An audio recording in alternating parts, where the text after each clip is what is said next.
Now, into the ticket office of Disneyland. Oh boy, let's do this. Don't think the CIA is going to be trying to hack your second-gen iPod. I didn't think so. There might have been a lot of illegal music on there. I wouldn't doubt it. But, I mean... You were supposed to bring death to the flagships, not join them. Google has found a new way to piss me off. iTunes is a constant source of embarrassment. Behind-the-scenes camera crap. May I present to you the cat? I am the dog.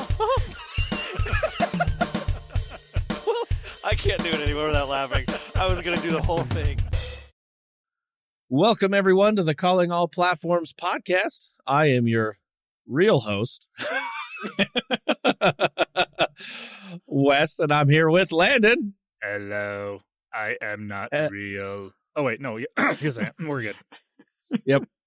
And Caleb. I'm really wishing that I would have thought to pull up the AI voice for just right now so that I could. I didn't think that far ahead to prepare that, listener, and I apologize. It's okay. It's okay. It was off the whim. But, listener, we're just kind of alluding to our last episode, our 300th episode, which we did completely generated by AI. Now, we're going to go into a little detail about it, kind of tell you how we did it and how we still don't trust AI for anything. But it's pretty fun. So, at first, we were talking about it. We were like, man, we should do something for our 300th episode. What should we do? I mean, we thought about all sorts of stuff. I think one of the first things is we thought maybe some spin-off of the movie 300. That was something I floated. Yeah, we tried. We were thinking about that one. I mean, there was a couple other things, but then who was it that just said we should do it all in AI? Was it Landon? I think it was Landon. That was me, yeah. I think so. You said it, and it just I think right there we were just like, oh, deal, because we were just covering all this AI stuff, and I was like, this is perfect. Well, it was right after we had recorded the episode talking about how bad, I don't even know what episode it was, but it was something we just went off on how bad AI is. And it was after that episode, I'm like, oh, we should just do our whole episode in AI. Just generate it with AI. Yeah. So it was pretty fun getting that together. I mean, I'll be honest, those two did most of the work. I mean, it's crazy what came up of it, but I mean, it was kind of cool. You guys want to say anything about the experience? It was. I will say, I've been saying it for a few months now, listener. If you have been paying attention, AI, as it currently stands, generative AI is a toy. And so I had a lot of fun playing with it to make that episode. It was a ball. I had a great time, but I would not recommend that you actually use any of those tools for anything even remotely approaching like a production workflow. Don't. just don't. So because the voices, we did the voices, and I will say that a lot of the AI services that will generate voice like recordings, they tend to be very heavily locked down. And I think that's a good thing. Yeah. Because otherwise it would be way too easy to just grab an hour of audio off of the internet of somebody talking and just feed it into an AI and get a really convincing replica of their voice. And you could honestly just have the AI say, sorry if I sound weird, I've got a cold. And that would excuse it for the vast majority of people over the phone, So they're locked down pretty hard. Honestly, the easiest voice generative AI type thing to train a custom voice that sounds like yourself, listener, is on your iPhone. If you've got one, they've got it's an accessibility feature where you can generate a personal voice for yourself that you can then enter text into on your iPhone and have it read back in your voice. And, they created the feature for use with folks that are losing their voice so that they can kind of capture that aspect of themselves that, they're losing and continue to use it and have that available. And I think that's really cool. It's a great feature. And it's also probably the easiest way to train an AI of your own voice if you have an iPhone. And it happens all on device right there. So none of that is being transmitted, and you can't train it with pre-existing audio. Like, you have to sit down with a microphone and read about 15 minutes worth of voice prompts in order to train this thing. So it's pretty secure in terms of people can't, bad actors can't use it to generate voices of people off of the internet. So that's good. But Yeah. that was, so like it's a tool that you can use probably, for a preservation aspect more than anything else. Like if you've got a grandparent that is failing, maybe go have them read these 15 minutes worth of voice prompts and you'll be able to grab a snapshot of their voice that you can have read bedtime stories to your children or something like that. I don't know. It gets a little creepy when you start thinking about it in those terms. I would just say, just record your parents or grandparents reading these bedtime stories. That's probably a better idea. That's a much better idea. I mean, if you want to terrify your kids when they're little young, and stuff, right? Then maybe do it this way. But it's Grandpa speaking from beyond the grave. No, it was, it's a pretty good AI voice. Not amazing. There was only one thing that it said for me, like on my part of the script, that I felt like it said it the way that I would have said it. And it was the line about, cautionary tale about people making it was an AI generated Elon Musk that was telling people to send him Bitcoin or something like that. Yeah. And just at the very end of that, like it says, just remember, folks, if something seems too good to be true, it probably is. And the way it inflected, it probably is. I was like, oh, dang, that actually sounded just like me. Yeah. Like that's how I would have inflected that. Everything else was wrong, but that one little bit, it got that. It definitely was interesting what it did pull from each voice, like when you'd listen. Yeah. And then the two different AIs, how each one was much different. Yeah. Well, yeah. So we had the section of the script that was generated by Copilot and the section of the script that was generated by Gemini, which to come to find out after the fact, apparently Gemini, at least the free version of it that you can access just straight off of Google, doesn't have access to the live internet. I guess it's got training data that's about 1.5 years old. And so I asked it like, hey, generate the script for a tech podcast or for the Calling All Platforms podcast, given what it pulled about us off of our website. And what it fed back was just kind of a shell, like, hey, put an introduction here and then have a host talk about one big tech story and put some discussion points here and stuff like that. Like a whole bunch of bracketed stuff that was supposed to be replaced by us. Yeah. With up-to-date news stories and stuff like that. And I was like, nah, that's not what I'm looking for. Tell me, like, give me a script that includes specific news stories. And so it did. And that's what you heard last week, listener. And I was all like, can you give me something that isn't like 1.5 years out of date? And it's all like, actually, no. It told me, no, I don't have access to live internet. I can't do that. And I was like, huh. Well, at least you're being honest. At least you're honest. I guess. But yeah. And oh man, the quirks in both of those. So like the Gemini one, we were talking about this a little bit before the podcast. The way that it generated it had inserts into some of the paragraphs where we were going to be asking each other questions and stuff, where the hosts were supposed to address each other. And there were a couple of times when it had, a line written for me, and then it had me ask myself a question and Wes respond to it. And I think it did that once for Wes too, where it had Wes ask Wes a question and then Landon responded to it. And I left those in. Yeah, I did not proofread. I did not fix the script.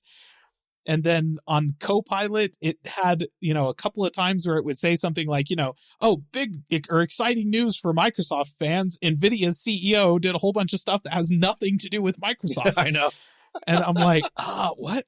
And yeah, it was, there was one thing that was like straight up factually incorrect as well that Copilot generated.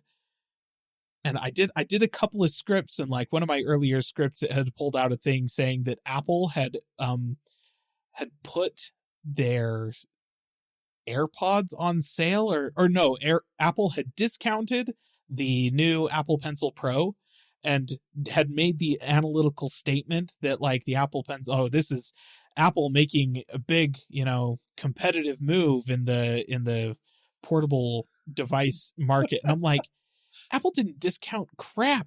That was an Amazon sale, you fools. That's funny. Apple didn't do anything. Amazon discounted this thing. Oh, it was, and then there was one that ended up in the script that was recorded last week that was also like, it was just a minor thing where it had identified something. And I was like, but that's not true. That's just not actually what it is. And I went back and looked at the sources for that because it gave me sources for every single point in there. So, credit for that, Copilot.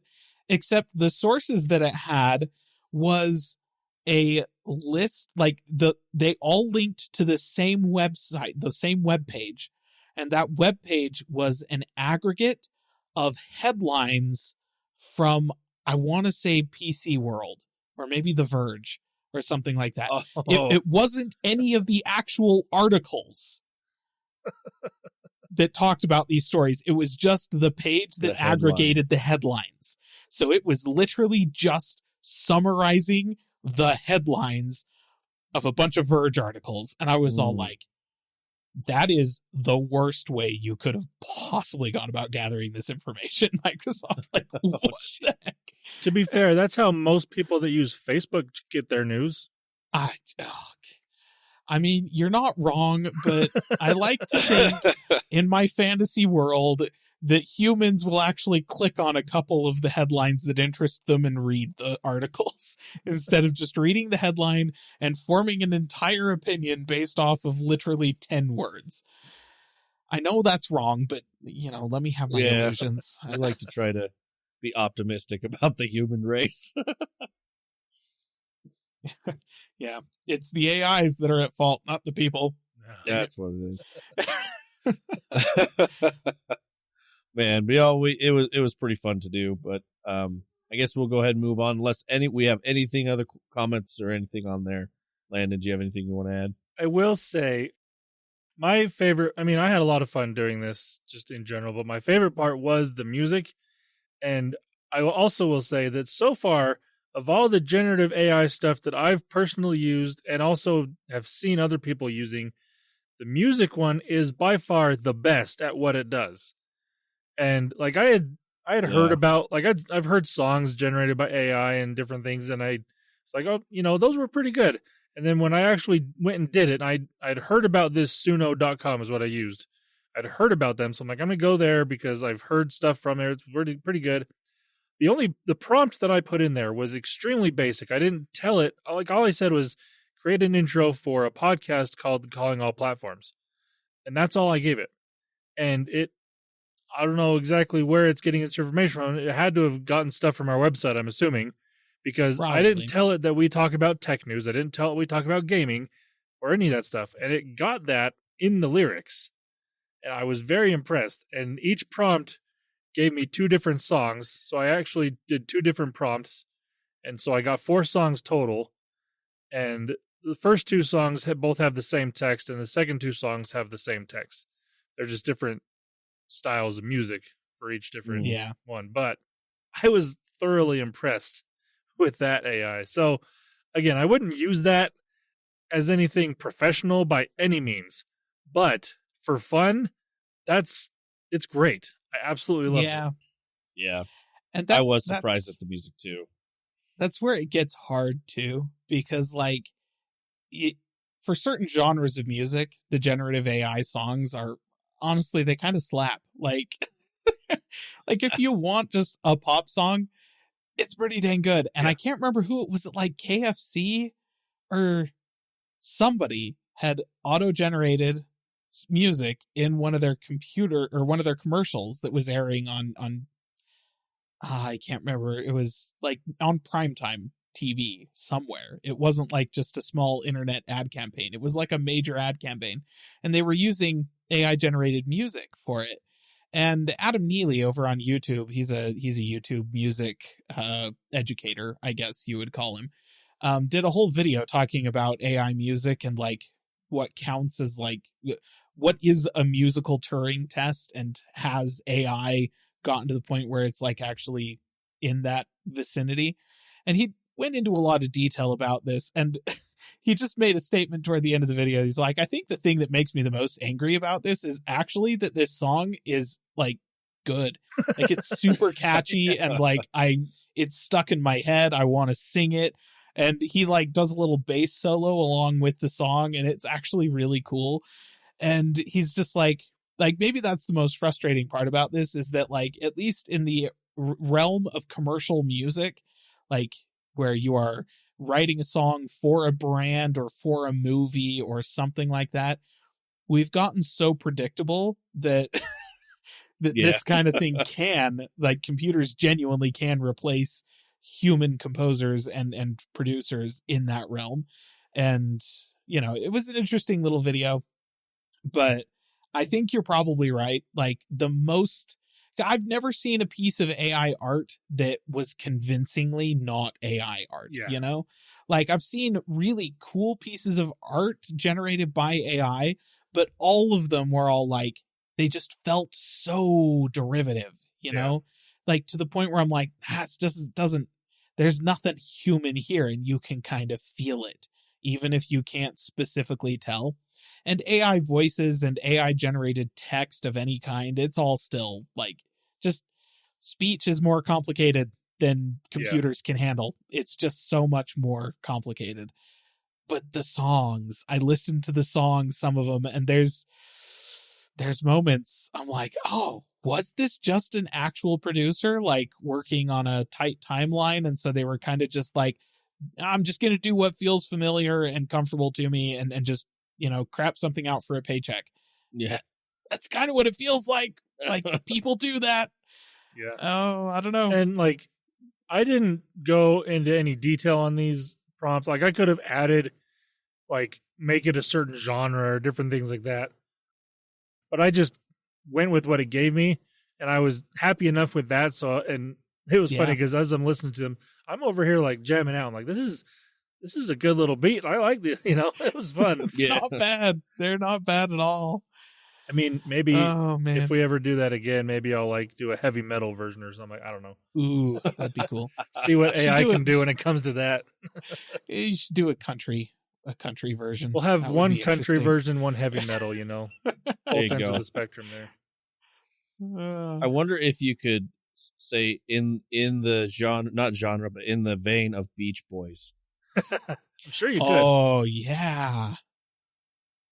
Or how would you say that to AI? Like not in the vein, but in the style? Yeah, in the style, musical of Beach stylings of the Beach Boys. Yeah, I think that would be totally dope. Do that. Oh, that would be hilarious. At least I think so. But then, actually, they probably wouldn't be too specific, because if you say in the style, well, maybe style. Because if you bring up a certain thing, they're probably like, no, we can't because it's copyright or something silly. I mean, you could just, because surfer rock is a genre, and that's what the Beach Boys. Yeah.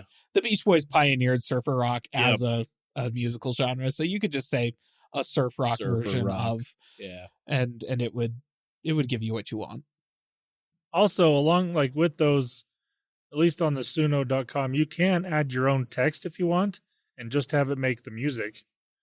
Like you can put your own lyrics in there, which was interesting. I did not do that. I let it generate everything. And also it was really fast. Like it generated 2 full songs in about 15 to 30 seconds is all it took.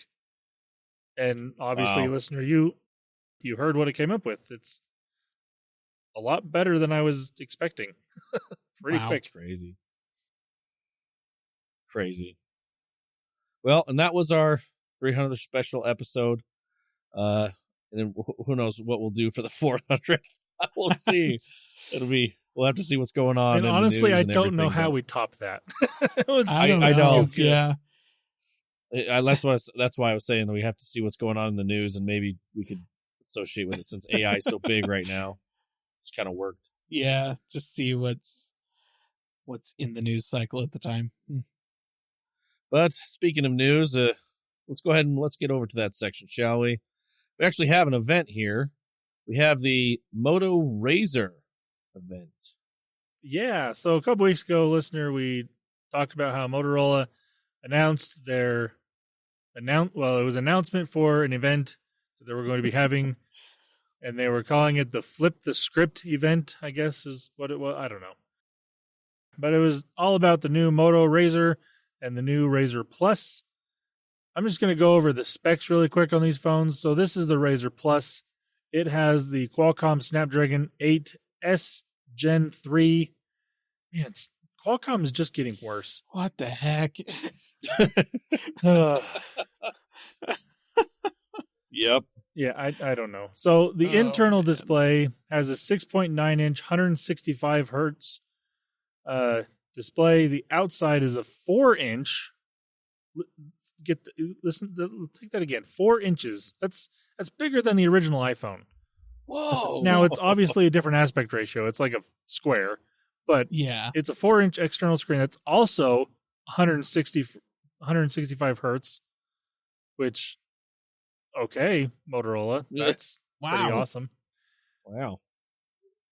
It has 12 gigs of RAM, 256 gigs of storage, a 4,000 milliamp hour battery, which is impressive in how small this device is.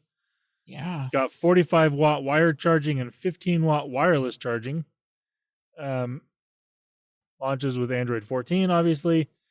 The front camera is a 32 megapixel sensor, and then on the back, it's got a 50 megapixel sensor, a 50 megapixel telephoto sensor with 2x optical zoom on there. So it's just the two cameras, but both probably decent cameras. I mean, obviously we don't know yet, but hopefully. And it comes in 3 different colors: midnight blue, spring green, and my favorite, peach fuzz. Really? And the peach one is actually a really good looking color. It's like a nice shade of orange. And then the starting price on this one is $1,000, which, again, great on Motorola, keeping the same prices that they had beforehand for much better specs. And then the regular Motorola Razr, as we've come to coin it as the Razr Minus, because the other one's the Razr Plus. Yes. It has a MediaTek Dimensity 7300X chip, which that's not great. nearly as good, but it's fine.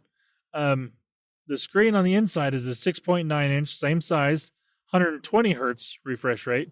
Then the outside is a slightly smaller 3.6-inch display at 90 hertz, which both of those are still massive upgrades to what the original Razr Minus had.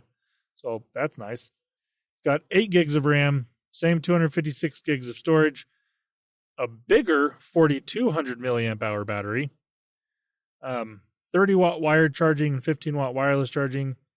And then camera wise, the front camera is the 32 megapixel, and then on the back it's got a single 50 megapixel. Oh no, it's got still doubles. It's a 50 megapixel sensor, but then the other one's a 13 megapixel ultra wide.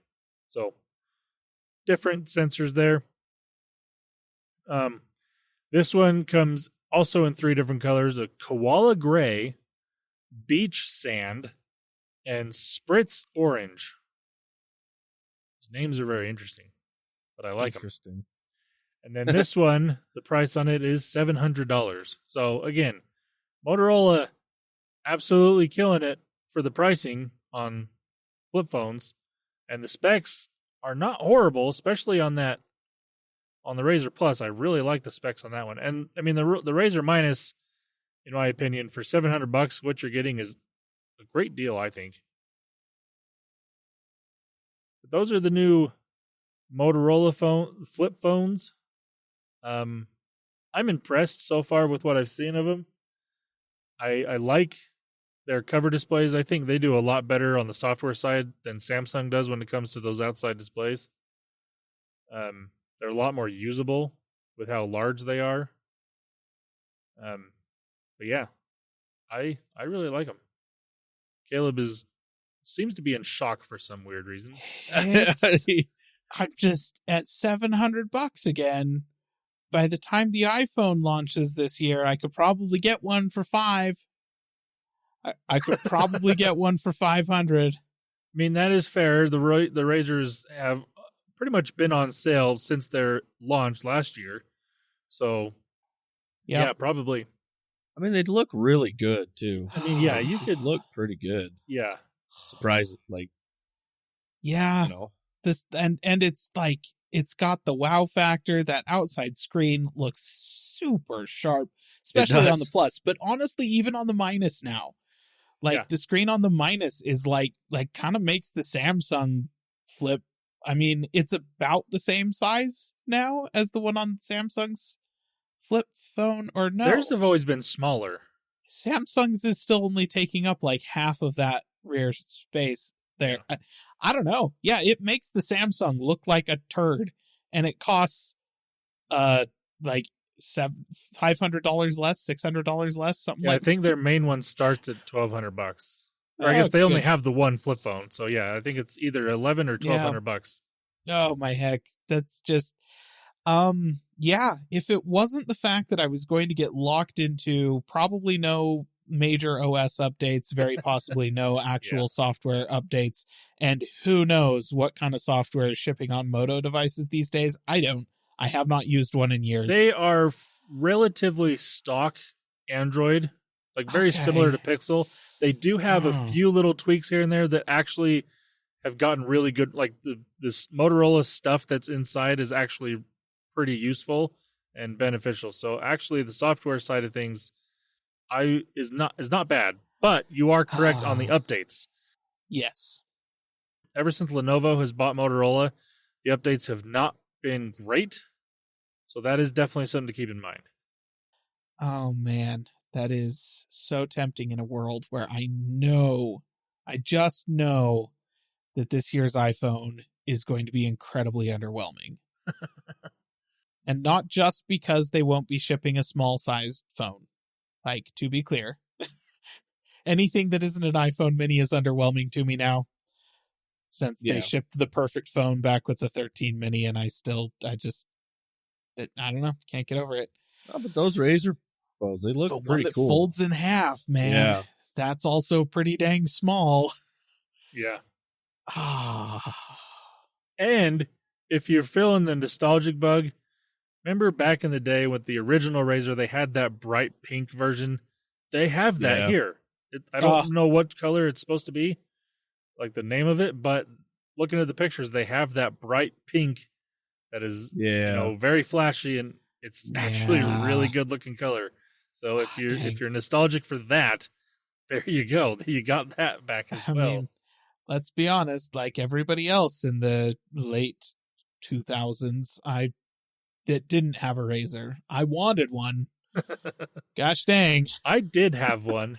And it was funny because like I knew so many people that had that phone, and they always complained that theirs were breaking all the time. Like I could and did throw mine against a wall, and it never broke. It was it was the most durable phone I've ever had. Surprisingly, for how thin and flimsy that thing could get, it was great. I mean, it was no Nokia, but no, definitely. I mean, no phone, phone is a Nokia phone. Like the 90, nothing can compete with that. No, the Nokia bricks were the ones that shipped with anti-theft. And you just throw it at someone. Huck them at the person that was trying to steal it from you. What commercial was that? I can't remember. It was an advertisement for a phone, I want to say. Somebody's all like, "Hey, that's a nice phone you've got." He's like, "Yeah, it's got an anti-theft feature too." And they're like, "Really? Wow." And then somebody runs up and tries to like, "Hey, give me your wallet." And he throws the phone at him and knocks him out with it. That's the anti-theft feature. I can't remember what that was for, though. Oh, good times. Good times. Yeah. Jeez. Yeah, those are the new Motorola Razr phones for 2024. Yeah. I like them. Good job, Motorola. I'm trying to find the release. So, let's see. They will go, Motorola says they're launching both of these phones at the same time, and you can pre-order them on July 10th, is what it says, and then you can buy them in store on July 24th. So Okay. keep that in mind. So just next week, you'll be able to pre-order the phones. And again, $700 and $1,000 for these phones is, I still think, is the best bang for your buck if you want to get this style of phone. Yep. Okay. Well, let's go ahead and move on to the next event. This happened actually the week prior where we did our 300th episode. But Nintendo, we wanted to mention something. Nintendo, they had a Direct. Yeah, Nintendo Wait. happened. This could not have happened that week because obviously the AI gave us the most recent news. Totally. I can't imagine. How funny if they were like, good news, Xbox people, Nintendo did this. Nintendo is making Gears of War. I mean, apparently it's big news for Microsoft fans that Jensen Huang is selling stock. Like, yep. No, yeah, there was a Nintendo Direct, listener, and weirdly, neither Copilot or Gemini managed to pick up any details about that. But we did get updates about the upcoming PSVR 2, which is a year old. So, anyways. Yep. Yeah, Nintendo Direct. It was an event. It happened. If you're really big into Nintendo games, I am sure you have already seen this.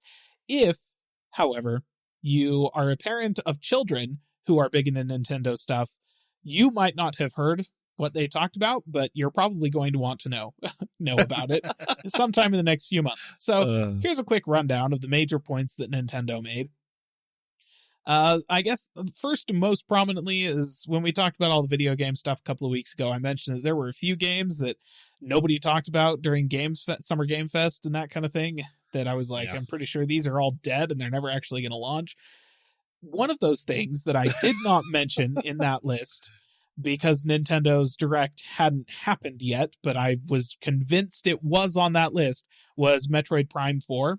Nintendo actually talked about it. Like 5 years ago, we got a title drop for well, not even a title drop, just a title card that said Metroid Prime 4, and that was it. That's all they said about it. They haven't said jack since then. And then at Nintendo Direct, they're all like, hey, here's a gameplay trailer. It's called Beyond. And it's coming out at the beginning of next year. Oh. Okay. So yeah, apparently Metroid Prime 4 actually happening. Cool. There was all, what were the other stuff they talked about? Oh, there's a new Link's Awakening style Legend of Zelda game.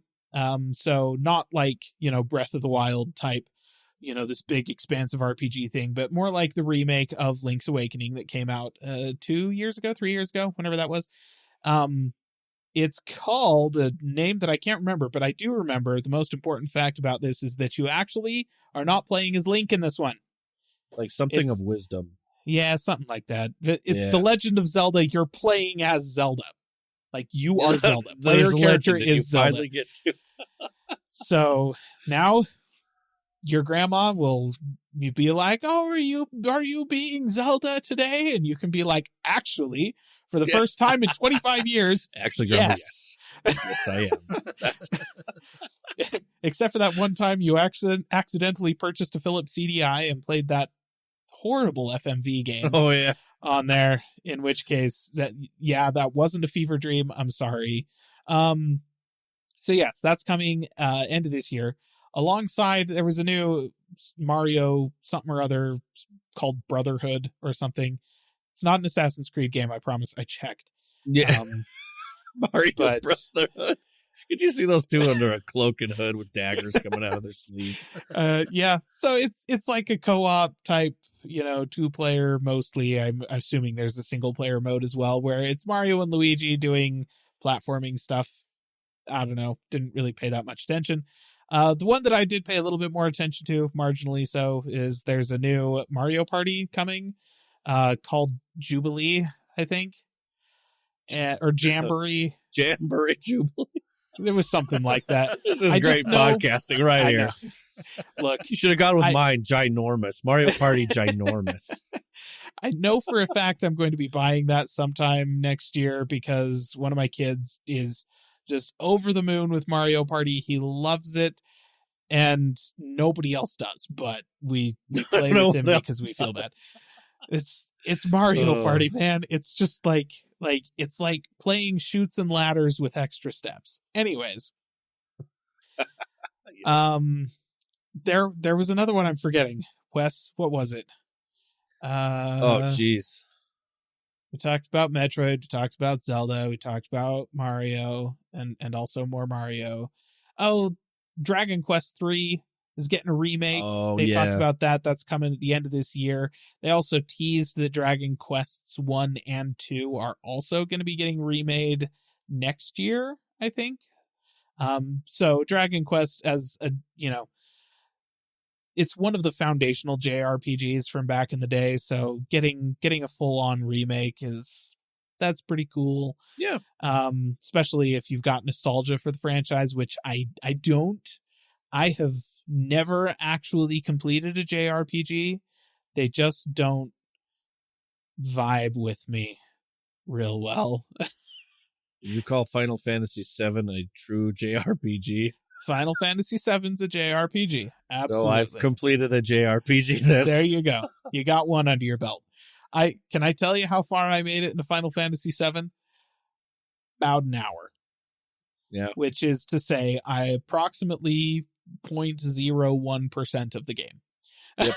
It's like, Dude, it's like a there's so many 120 hours. hour game. I've played like an hour of it. So yeah, and same thing with Final Fantasy VI too. Everyone was all like, "Oh, Final Fantasy VI is great," and I'm all like, "Cool." I played it for about 30 minutes, and I'm like, "Nah." And then everyone's like, "Oh no, you should try Final Fantasy VII because it's like 3D. It's more modern. You'll love it." And I got about an hour into it, and I was like, "Eh." Yeah. So that's okay. Different opinions for different folks. I made it about 16 hours into Knights of the Old Republic before I realized that I had not gotten up to use the bathroom since I started playing. So I definitely engage with different games in different ways. Yes, you do. I'm not going to argue against the impact that the Dragon Quest franchise has had, though. So I hate to see your hours and game time of your sessions for Age of Mythology. Dude, it's a really, really good thing that back in the day, games did not track your playtime like they do now. Right. Because you'd have a lot of time in there. I sat down back before Diablo 4 came out to try and to think and try and figure out how much time I have spent with the Diablo franchise since I started playing. And most of that time was with Diablo 2, but a good chunk of it was with Diablo 3. I can go and look at Battle.net and see here's how many hours you've played Diablo 3. Yeah. And it's not a ridiculous amount. It's like 40 or something like that. It's not huge. But Diablo 2, I have had installed on 5 different computers with 3 different battle chests and under 3 or 4 different Battle.net accounts. And for most of that time, they weren't tracking playtime and stuff like that. But honestly, thousands of hours into Diablo 2. Yep. And I started playing Diablo 2 a long time after I started playing stuff like Age of Empires 2 and Age of Mythology. Both of those games easily a few thousand hours into those. Easily. Mm-hmm. So, yeah. Which is why, Microsoft, you better not screw up this Age of Mythology remaster. I swear. Hey, you liked the Age of Empires ones. I did. I have not actually played much of Age of Empires 2 remastered, even though I did buy it. That's one that I was all like, oh yeah, that's on Game Pass. And I'm like, cool. It's also on Steam. And I went and bought it because vote with your wallet, I guess. I don't know. Yeah, vote with your wallet. Oh, that's awesome. So yeah, there was definitely other stuff they talked about at Nintendo Direct, but those were kind of the big franchise tentpole moments that were discussed and the stuff most people are going to care about. So there you go. That was the Direct. All right, we're going to go ahead and move on. Got some Apple news here. Got the Butterfly keyboard payouts. We're starting soon. Yep. So listener, if you ever used a Butterfly keyboard from Apple, you're entitled for compensation for that trauma in your life. As you should be. Yes. So a few years back, there was a class action lawsuit filed against Apple regarding the butterfly keyboard. Not how terrible it was to use, because honestly, personal preference, okay? And for me personally, frankly, it was a really noisy keyboard, but I recorded the single fastest typing test that I have ever done on a butterfly keyboard. So, like, it works for me. I learned how to type on low travel, mushy as crap laptop keyboards. Never really learned how on like a good keyboard. And so like mechanical key switches and keyboards that have a lot of throw on the keys bug the crap out of me. And honestly, a really, really good, like glass surfaced, touch sensitive keyboard would work great for me, just so long as there's some kind of haptic feedback motor giving me, you know, a little tick every time I push I tap on the keys. So the butterfly keyboard was never a problem for me. I understand why some people were upset with how it typed, but that's not what this class action lawsuit was about. Class action lawsuit was about the fact that it was a piece of crap in terms of longevity and maintenance. And so the class action lawsuit was granted, and Apple was found culpable, and they're having to pay out money to anybody who was affected by longevity issues as a result of having a Mac that had a butterfly keyboard on it. So if you had to have the top case of your laptop replaced more than twice, then, or two or more times, I think, then you're eligible for over $300 or something like that from Apple. If you had to have it replaced one time, you're eligible for like 150 or something like that. And if you had to have keycaps replaced in order to fix your keyboard and get it functional again, then you're eligible for up to like $50 or something like that, just depending on how many it was. It's based on the cost of the repairs that you've got receipts for and that kind of thing. But if you had an Apple laptop, you had issues with the butterfly keyboards, you had to have them fixed, you may be entitled to compensation. And you theoretically should have received an email about it last year. So if that's you, payouts are going to start coming your way. You know, the thing that this makes me think of is, why has there not been any sort of lawsuit against Apple for the Magic Mouse? I think because was just such a bad product. It is so difficult to tie something like a repetitive strain injury or carpal tunnel to a specific device. Yeah. You know? Because like I have a fairly ergonomic mouse now, but if you aren't using it correctly or you're using it too much, you can totally still get an RSI from an ergonomic mouse. So just the fact that people who use the Magic Mouse are probably like 1,000 times more likely to wind up with carpal tunnel is very difficult to prove in a court of law. So I'd imagine that's probably why. Well, I don't even care if it's like a legit version or a reason why Apple is getting sued. I just want them to get sued because it's such a bad device. It's emotional damage. It's all like, I'm gonna take you to court over the trauma that this mouse has caused. I mean, worst case, Apple should have to pay lawyers a bunch of money to defend why they think the Magic Mouse is a good product. If only, man. If only. I've got to go back to this. I mentioned this to Caleb a while back, but I have to mention it on the podcast. Listener, if you haven't watched Marquez Brownlee's interview with Tim Cook from WWDC, you need to go and watch it because he specifically asked Tim Cook about the Magic Mouse. And you could see Tim just really struggle to try to defend the design on that thing. He did. He tried. And he came up with words that made it sound like he enjoyed it, but I guarantee he does not use it. My favorite part about that exchange was how it was right after he'd asked him about the iPad. Yeah. It's all like, what kind of impact do you think the iPad has had on Apple? And Tim says a bunch of stuff like, introducing the iPad, that was a big day for Apple. Like, that changed the way that we think about these things and that kind of stuff. And then Marquez follows up with, okay, now how about the Magic Mouse? And Tim's like, ooh, yeah. Magic Mouse. When we introduced the Magic Mouse, I mean, it wasn't as big a day as the iPad, but still an important milestone for Apple. And Marquez, the look, he's like, what? That was a milestone? My guy, you're not fooling anyone. I mean, it was a milestone, but in the wrong direction. That's funny. Okay, let's go ahead and let's move on. We have some Google news. Made by Google event has been announced. And what day? Landon. Well, okay. So, listener, you might be, if you haven't seen this already, then you're going to be surprised because Google generally has their Made by Google event in October.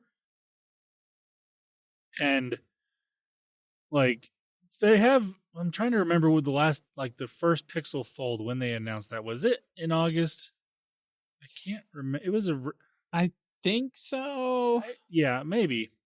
And so, anyways, Google I first saw this on Instagram because I follow the Made by Google account, and they put out a video kind of sort of hinting at some sort of event, and then all of a sudden, like, they had a bunch of Roman numerals with the date, and then it formed into a 9. It's like, oh, this is for the Pixel 9 in August? So, listener, the date is August 13th, 2024, and apparently they're going to be announcing the Pixel 9 series of devices, which, again, their Pixel phones have all come out in October. Like, every single one. The first one was announced October 4th of 2016, I think. And it's been that way since, beginning, middle of October area. But apparently they want to move everything to August, I guess, this year, which does kind of make sense. I mean, they probably wanted to move it earlier just so they could justify keeping the price at a, full price for more than a few weeks, because they would always drop in price for Black Friday. And that was only about less than a month away from when they announced the device usually. So they want to keep it at full price for a little while. So that's fine. But they couldn't go in September because that's always when the iPhone is announced. And you can't do it before the iPhone because that's like the very first week of September when everyone's on vacation or, doing stuff like that usually for holidays. You can't do it after the week after the iPhone because it's the week after the iPhone. Everyone's still going to be talking about the iPhone. So let's just go in August because, okay, whatever. It's just very strange. I don't fully understand, but I kind of, in a way, get it. It's just weird. Yeah, I understand the desire to try and consolidate. And I think it makes sense to consolidate ahead of the iPhone event rather than after it. Yeah, I agree. But, yeah. Because, they are, like, what we're expecting to see at this device or this event is the Pixel 9, Pixel Fold 2, and the Pixel Watch 3. So, and they're also supposed to be having the, 3 different Pixel 9 phones. Now, what those all are, we don't know. So, that should be fun because there were leaks that the Pixel Fold 2 is going to be called the Pixel Fold 9 Pro or something. I don't remember. It was some stupid name. Some awesome name. Obviously, we'll have to wait and find out, but I really hope it's not that because that would be absolutely awful. That'd be silly. But yeah, so if you were looking to get a Pixel phone this year, you might be able to get one a little earlier. That all depends on if you bought it through your carrier or not, because if you bought it through your carrier, you may still have to wait till October when you bought it beforehand because you're on a payment plan system or what the contract that's not a contract type thing. Yeah. So I know plenty of people that's like, oh, I want to get this phone, but I have to wait till October or November because that's when I bought the last one. It's like, oh, yeah, that's unfortunate. So, but there you go. Made by Google event, August 13th. So, yay. All right, let's go ahead and dive into some general tech news. Samsung Unpacked. They've also announced. Yeah, and not to be outdone, because Samsung in the past has had their fold phones come out in August. And it's funny because the Galaxy S phones have started to go earlier and earlier. They were originally announced in like April, and then it became March, and then it was February, and this year was January. So I think I mentioned in that episode, it's like, well, it's going to be the case where they're just going to announce it on New Year's Eve because why not? But Yeah. because it almost seems like Google and Samsung were talking to each other about these events. Like Google was like, hey, Samsung, we want to announce our phones in August. Can you move your announcement? And they're like, oh, sure, we'll just go before you because they have to go before. Right. So Samsung Unpacked will be July 10th this year. So just next Wednesday, as we're recording this. We will not be able to discuss it next week, unfortunately, because, again, it's after the fact. And they are holding this event in Paris, which you would think, wait, July in Paris, isn't that the Olympics? Yes, it is. But Samsung is also a major sponsor of the Olympics. So if you see people walking into the opening ceremonies and stuff, all the athletes, they'll be taking pictures of video with phones. Most likely those are going to be Samsung's because they give all the athletes a new phone pretty much right before. And they're doing this, I think, a week before the Olympics start, maybe 2 weeks before, something like that. So I'd be willing to bet that there's going to be a lot of these new Galaxy Fold phones at the Olympics. Probably. Fair enough. That's fair. That's fair. I mean, we are expecting the Galaxy Z Fold 6, Galaxy Z Flip 6, but other accessories as well. So there's going to be a new watch, the Galaxy Watch 7. There's going to be an even new, like a brand new watch, the Galaxy Watch Ultra, to try to compete with the Apple Watch Ultra, which, if you've seen leaks for this watch, it's very interesting. It's almost like, they're obviously competing with the Apple Watch Ultra. It's kind of that same square squircle type shape, but the watch face is still round, so that's weird. But it's definitely more on the durable side of things than their other watches. They also are supposed to be announcing some new Galaxy Buds and some Galaxy Buds Pro, which I think it's the Pro ones, also kind of look similar to AirPods Pro. They kind of have that stem coming off the bottom, which I don't blame them, because generally if there's that little stem, the microphone is going to pick up your voice a lot better. So yeah, there's a reason why companies are copying that part of AirPods, because it does work better than not having that stem. And then the last thing that they are supposedly going to be announcing is the Galaxy. Well, I guess they kind of teased the Galaxy Ring, but they're going to actually officially announce the Galaxy Ring at this event. So a lot of stuff is going to be at this Unpacked. So I would imagine probably a 2-hour keynote on this thing, because that's a lot of stuff they got to talk about. Especially if there's new products like the Watch Ultra and the Galaxy Ring. They're going to be spending a decent amount of time on those, I would imagine. If you are in the market for one of these new foldable phones, though, you can right now reserve a spot to get one without, like, you don't have to put any money down or anything like that. You just give them your name and email address, and you will get at least a $50 credit to get off the phone. But there's also, I don't know exactly how this works, but apparently you can also potentially get up to $1,500 discount on pre-ordering these phones, which, I mean, if they're going to give you that, why not, you know? But I don't know, again, I don't know how you get that $1,500 discount, but you will automatically get at least $50 if you just reserve your spot right now.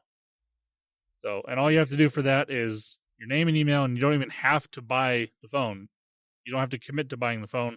You just have to reserve a spot for one. I think the up to $1,500 discount is if you actually put money down and pre-order the phone right now, basically. I'm not 100% sure on that, but I think that's how they've done it in the past, where you can pre-order the phone before the announcement and get a massive discount.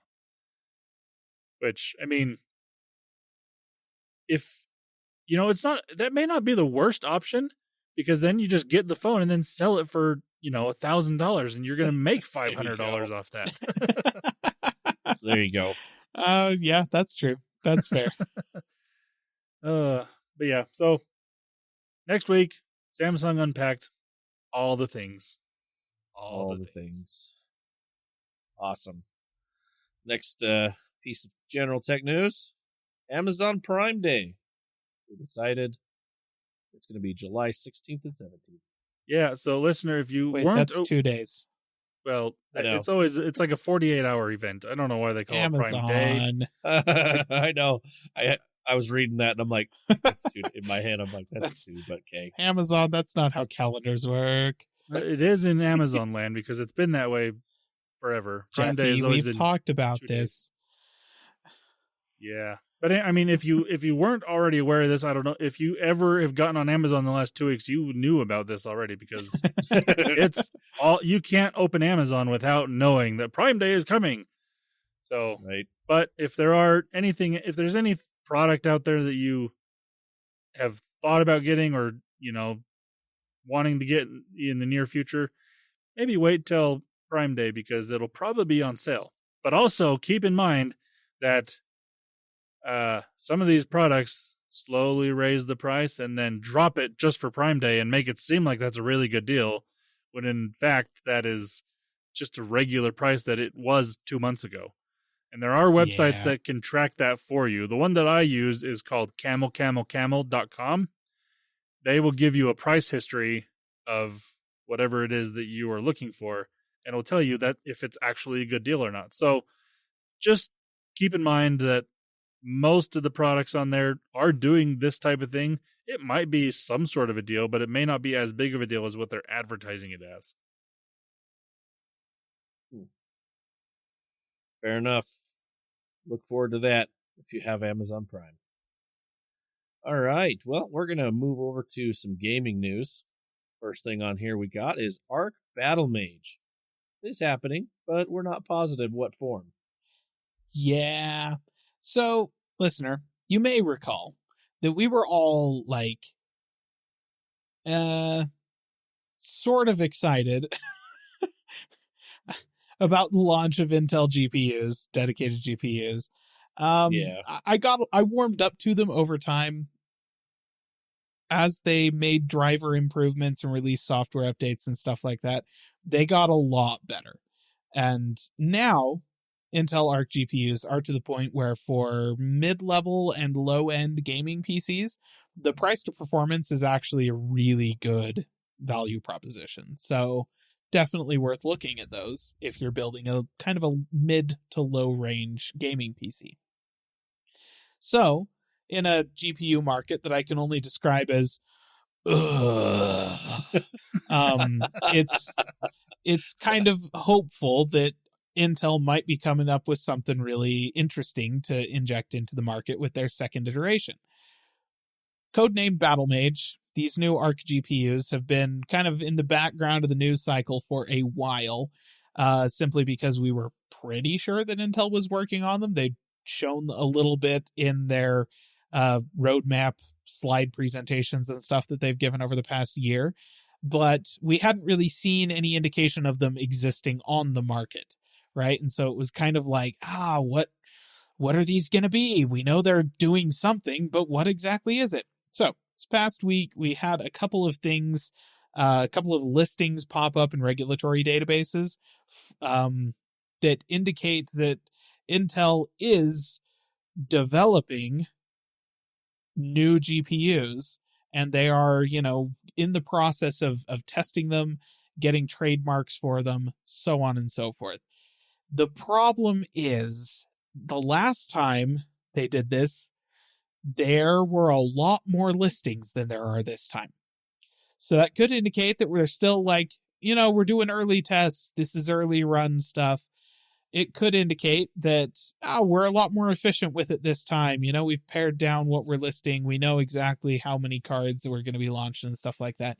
It could also mean that this is actually just a very small subset of basically integrated GPUs that are going to be going on Intel processors. And that would be unfortunate. I want discrete GPUs from you, Intel, please. So that's sort of where we're at with Battlemage. It's in the news cycle. We know that Intel is doing something with it. They are developing additional GPUs, a second generation of ARC chips. But we don't know whether they're just developing them as iGPUs, whether they're going to be, low-end GPUs, whether we're going to see anything to compete with the high-end stuff from AMD and NVIDIA. It's up in the air right now. We don't know. But we do know they are being developed, and we should see sometime, early 2025, what exactly this ARC version 2 is. So, I'll keep you updated as details show up. Yeah. Be nice to know. All right.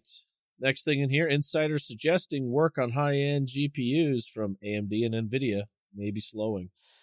Yeah. This one is... So remember how we were excited about Intel launching dedicated GPUs because the GPU market was... horrible. Just yes. do that joke again. So a lot of the reason why we have been so frustrated with AMD and NVIDIA over the past, 5 to 7 years is because high-end GPU prices keep creeping upward and the performance improvements year over year keep decreasing. And over the past few years, it seemed like, man, you're putting way too much emphasis on on ray tracing and neural engine stuff and machine learning stuff. NVIDIA, focus on gaming, please. Let's get some gaming GPUs out there. Unfortunately, gamers, we don't have money. Apparently not enough of it. And insiders at AMD and NVIDIA have suggested that programs at both companies for high-end discrete GPUs have either had development significantly cut or straight up been canceled in favor of developing AI chips instead. Gosh dang it.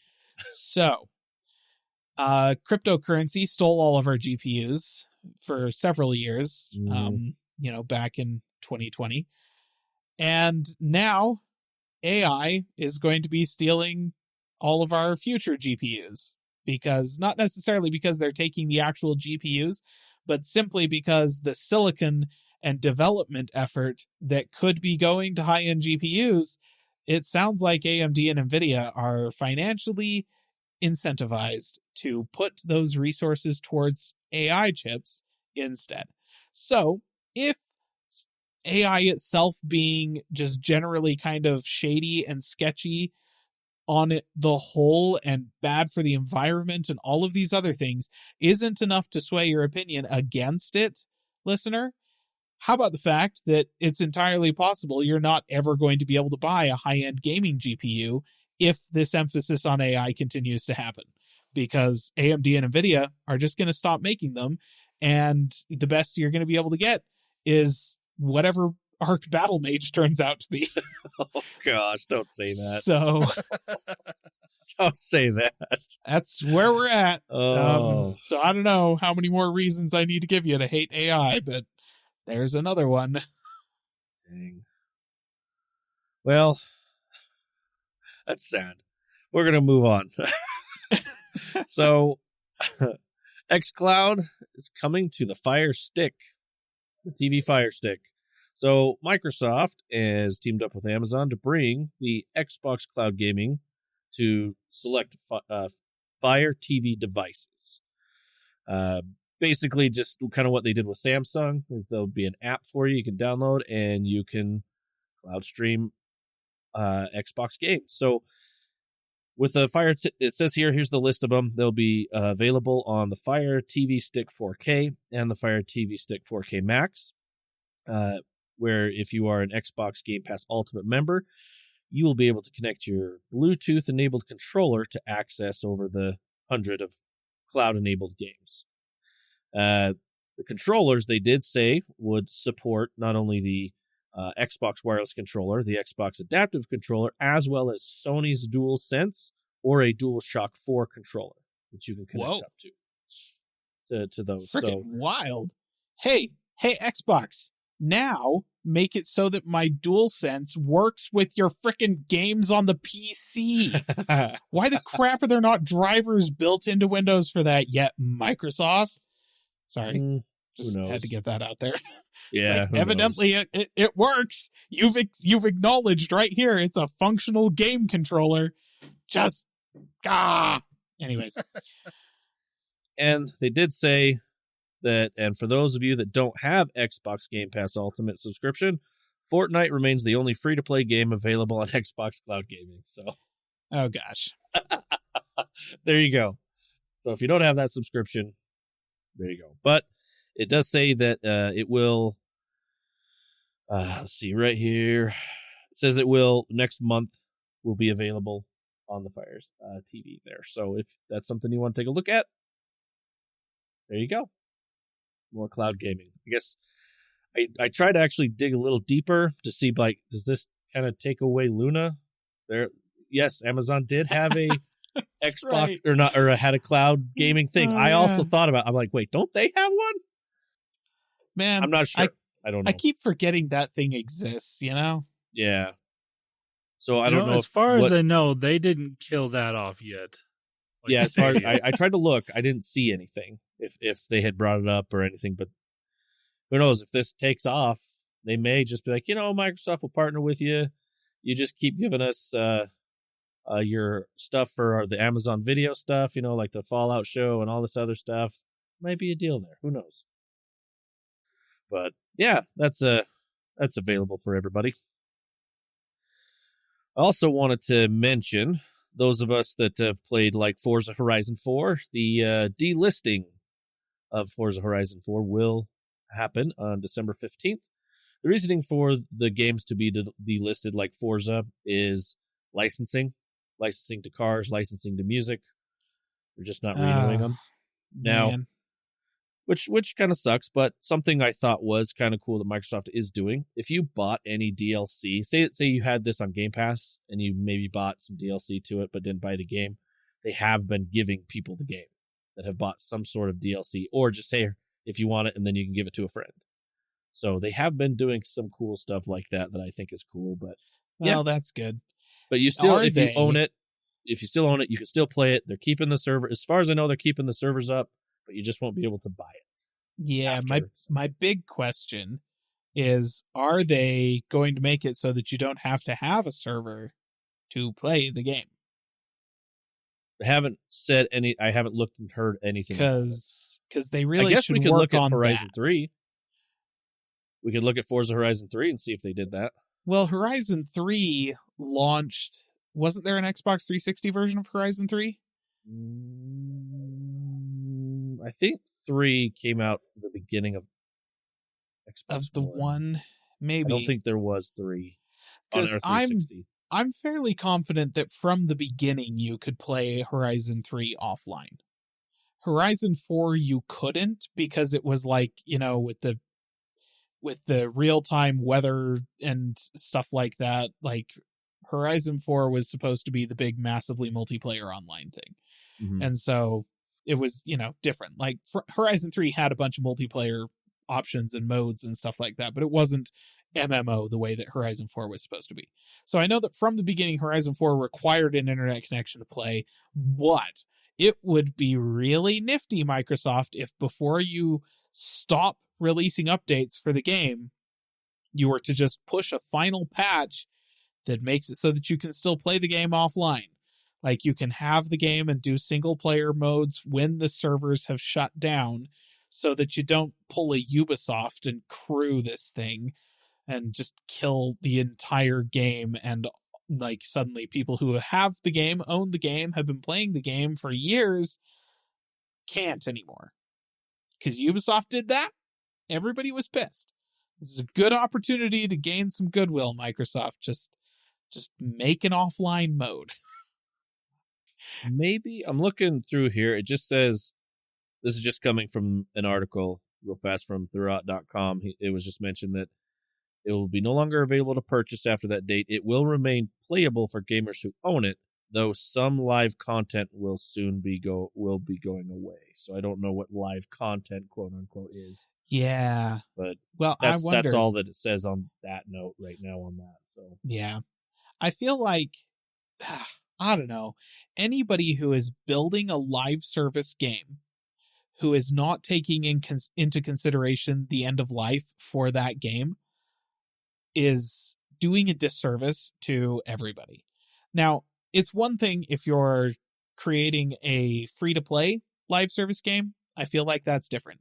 But if people have to pay actual pants money in order to play your game from the beginning, and it is also a live service game that's going to be continually adding content that people can pay money for over the life cycle of the game, there has to be some plan for what does the end of life for this game look like. And you really ought to be communicating that to your players up front. You know, something along the lines of like, hey, we expect this game to run for many, many years. We've got all these plans for content and updates to it. But if at some future date we shut down live support, online support for this game, we are going to have these things preserved in an offline single player mode that you will have available as a purchaser of the game. That would be fantastic. And people ought to be doing that, you know? yeah, You know? I agree. Especially like for me personally, as a person who purchased Overwatch, it would have been really, really nice to have something to show for that. You know, Blizzard? Literally It's all anything. your skins. It's all your skins you got. Yeah, I got one of those skins for purchasing the game. It was the not a Noir $40 skin. skin. Yes, the Noir, and that was only for pre-ordering it. If you bought the game just like the base version, then it's just gone. And yeah, Blizzard would have been really nice to have like I don't know, here's an offline single player only like bots mode version of Overwatch 1 that you can play that is really boring, to be fair, but we included all of the seasonal events or something like that. So you can do the PvE stuff like, you know, the bot rush stuff, Junkenstein and that kind of thing. You can still play those. Those still exist for you on your computer, offline. It's not much, but it would go a heck of a long way to making me feel better about the fact that I spent $40 for Overwatch, a game that no longer exists. I think you have feelings. I do. I have a few. So I just wanted to make people aware that's happening on there. So the next thing I wanted to mention, this isn't anything new.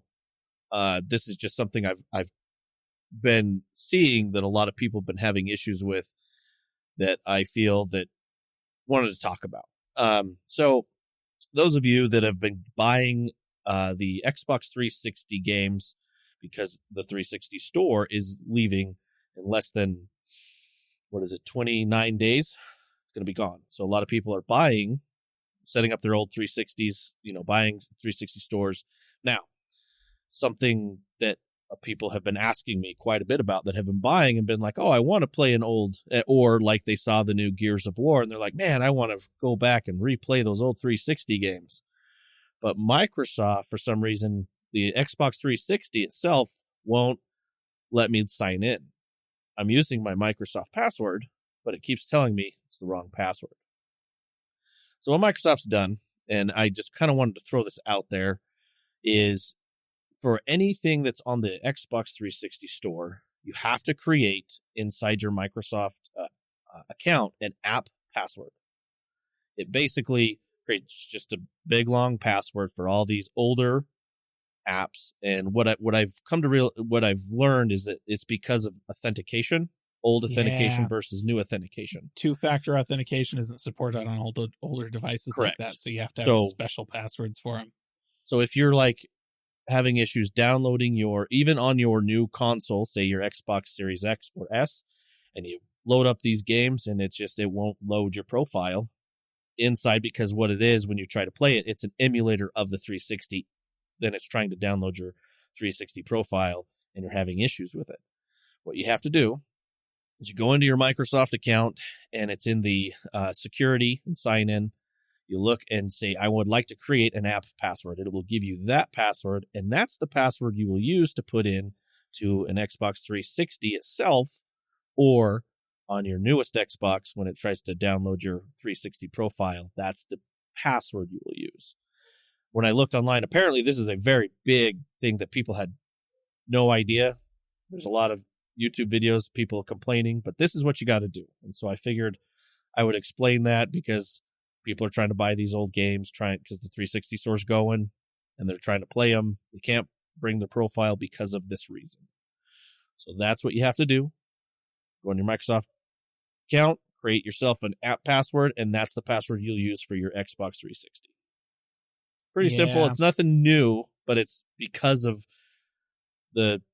everyone trying to not lose out on 360 games. They're buying them really fast. They're on sale, and people are trying to turn on their Xbox 360s to buy stuff. That's what you have to do now. Yep. As a user of archaic Apple devices, I'm intimately familiar with this. Anytime you try to sign into an old iPhone with your Apple ID these days, because, back in the day, it was just plug in your Apple ID, plug in your password, everything's good. Now it's plug in your Apple ID and your password, and then go to a different Apple device and interact with the pop-up that shows up there to get a code that you can plug into your other device that you're trying to sign in on.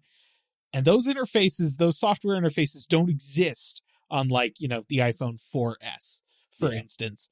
And so you have to go into your account and do a whole bunch of stuff, and then you can generate an app-specific or a device-specific password that you can then go into this. And when the iCloud servers see the device-specific password, they're like, oh, okay, he's had to generate this password using a different Apple device, so that kind of takes the place of two-factor authentication, and then you can finally sign into it. Mm-hmm. And then you realize that there was no point to doing that because you can't download any apps from the App Store because they've all been updated past the point where they work on an iPhone 4S. Like, why are you surprised by this? I don't know. I was just hoping that maybe I could.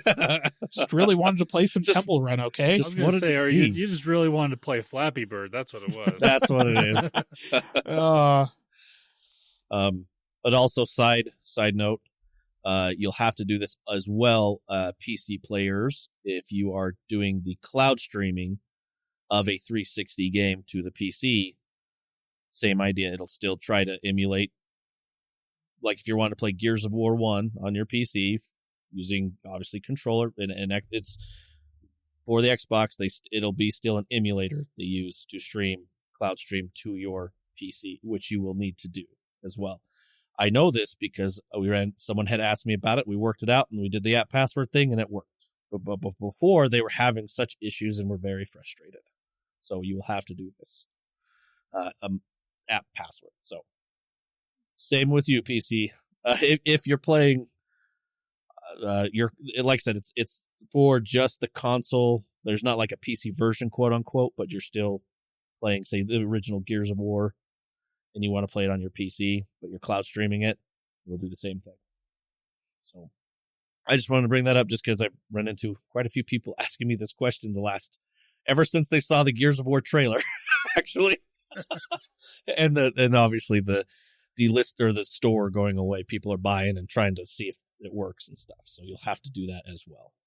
So, well, I mean, if it's just an emulator anyways, on a PC, you can just download emulators for the Xbox 360. It's true. Just saying. All right. That's it for our gaming news we have here. And I think that's actually the end of our episode here, unless, Landon, you got one more thing for us? No. You need to come up with a sound that's just like a wah wah. That wait gets longer every time. Every time. Drum roll. Anyway.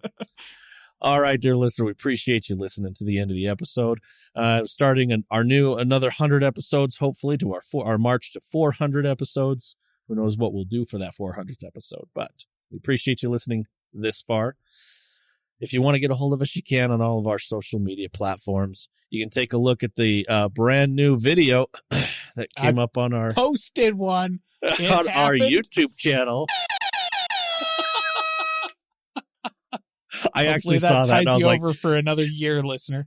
If you want to take a look at that video, go ahead and hit the like, subscribe, and whatever else the cool kids are doing these days to, say, hey, I watched it. All right, dear listener, have a good week. Bye-bye. See ya. Calling All Platforms is a production of Supporter Sound Studios. To learn more about how you can support the podcast, go to www.patreon.com/callingallplatforms.